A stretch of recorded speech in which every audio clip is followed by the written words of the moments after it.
Holly here. Thank you for joining me for this training today.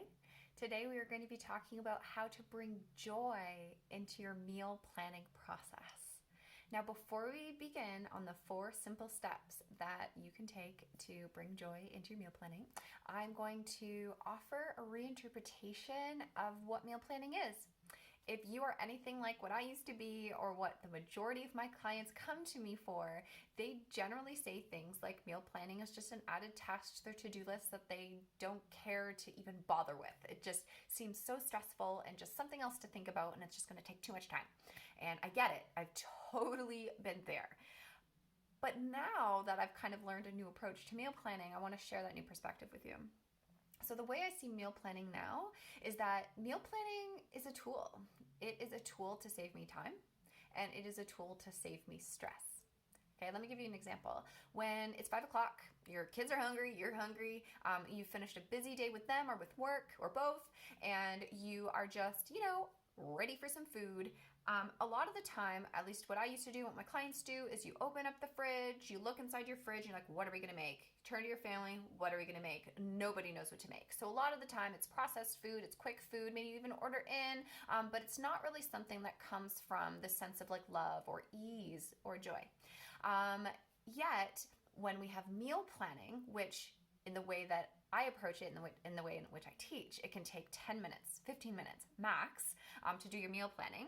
But then once you have your meal planning, which means having a list of meals that you can make with the ingredients that are already within your fridge and already within your freezer and already within your pantry, that when 5 o'clock rolls around and it's time for dinner, you can, instead of looking in the fridge, you look on your food planning board, and you can choose from those recipes which one you want to make. Okay, that literally saves you from decision fatigue. Okay, that saves you from the whole, what are we going to eat tonight? I don't know what to eat tonight. And then just settling for something. You have already decided ahead of time, like on your meal planning day, you decided for your future self what you were going to eat. It's a way of being kind to your future self. Your decision has already been made. Now you can choose from a whole list of possibilities of what you're going to make based on the ingredients that you already have in your house. It makes it so much simpler and so much easier. And yes, it's a new habit that you got to get into. Yes, it's something new that you need to put in your routine. But once you slot it in, oh my goodness, does it ever save the stress going forward. I just had this tonight. It's like, oh my gosh, it's 5 o'clock already. We need to eat. What am I going to make? Look at my list. Oh yes, I'm going to make Thai pasta. That's fantastic. And then I get excited because I want to eat that, So that is a little bit of a shift, that meal planning is a tool, and it's something that's to help you. It's not to add more tasks to your to-do list. Okay, it's actually to save more tasks and more decision making, and it makes a big difference in the long run. So with that out of the way, let's get on to those 4 tips, my friends. So number 1, the first tip is to connect to calm within. And that's, to be honest, why I'm in my living room. My living room is my Zen zone. It's the place that I go to just take a moment to just drop the doing and be in the being for a minute. And my favorite thing to get me into calm is to breathe. So I do 4-4-4. This is how it goes. Join me for a minute. Ready? It goes like this. Inhale for the count of 4. Hold for the count of 4. Exhale for the count of 4.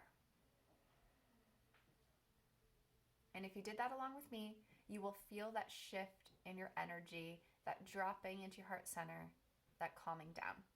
The reason why this is so important for meal planning is because it gets you out of your own way. It gets you out of your head. It gets you to stop doubting and thinking and being like, oh, I don't want to do it. And it puts you in the position of flow, of availability to allow the ideas to flow through you. So that's the first thing that I would suggest, that before you even get to the writing out of the meal planning, that you just calm yourself down. So that's number 1.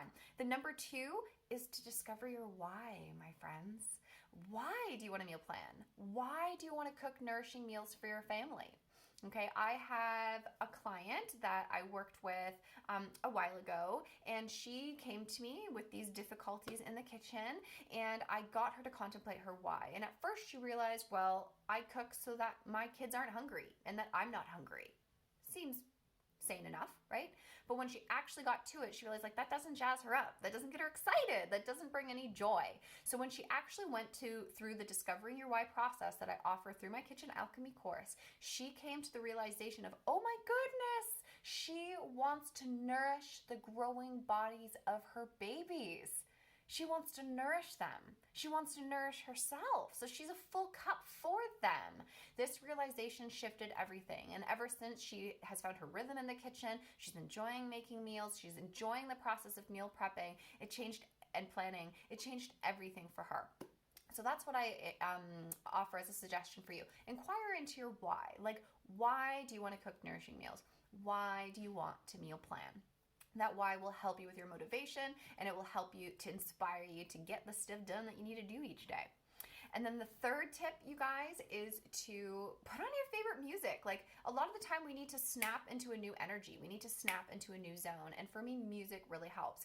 I love Jason Mraz because I can sing him on the top of my lungs. So I love songs like I Want You to Have It All, or Living in the Moment. You know, any of these songs help to bring the joy, and that's what we want. We want to be excited about this. This is a good thing. You want to nourish yourself and your family well. You do. Our hearts and souls do. So that is really important. Another one that I would suggest is to have the right tools available to you for meal planning, and you really don't need much. You know what I have? I have a whiteboard that sticks on my fridge, and I have it here for you. This is exactly what it looks like because I haven't changed it since Sunday, except for the wiping out of the recipes that I already made and the putting in some more because, you know, friends are coming over or because I got more food in my fridge. So this is what it looks like. It's a simple whiteboard, sticks on my fridge, and I can wipe it off and rewrite on it, and it really helps me to stay organized with the meal planning and have it at a glance. You can also use a notebook. It doesn't have to be a whiteboard. This is just simple for me to wipe it off when I need it. There's no organization here at all whatsoever, but a lot of the times on Sunday, I will write Monday to Friday or Monday to Sunday, the whole week, at the top and list possible options in each. But for me, what I have found is I like just having all of the options of what recipes I can make with the ingredients that are in my fridge and in my pantry. And depending on my mood that day and depending on how I feel, I will choose based on any of those options. So that's what works best for me. It's all about finding what works best for you. And I really do help you with that through my Kitchen Alchemy course.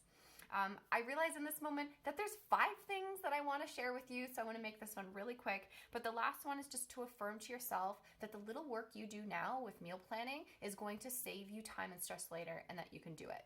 So I recommend you saying, the little work I do now will save me time and stress later. I can do this, okay? Like, one more time.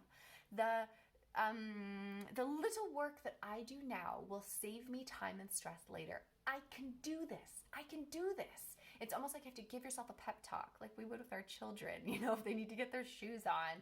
And that's what it takes, is just encouraging yourself to know that you want to make these lifestyle changes, and it's important for you. And it's important for your children, because the more you make these decisions to really show up in your kitchen to the best of your ability, your children are watching, they're going to learn from you, they're going to embody what you're teaching and demonstrating and practicing, and then they're going to bring it into their own families as they grow up, and they'll be able to bring it into the world as a demonstration of whole and healthy living because you demonstrated it, mama. So those are my tips for you. I hope they are helpful in inspiring you to bring some joy into the meal planning process. If you have any questions, reach out to me at any time. I go through a real almost like a deeper introspection of discovering your why, as I mentioned in my Kitchen Alchemy course. And I also go through an entire module on meal prepping, meal planning, kitchen organization within my kitchen module. And those are only 2 aspects of the entire system that I am offering to you. So if you're interested in that, I also have links below for you to sign up. It's my heart and soul poured out into a course. So thank you so much for being here. Thank you for taking the time to watch this video, and I hope it was helpful for you. I hope to see you around. Bye.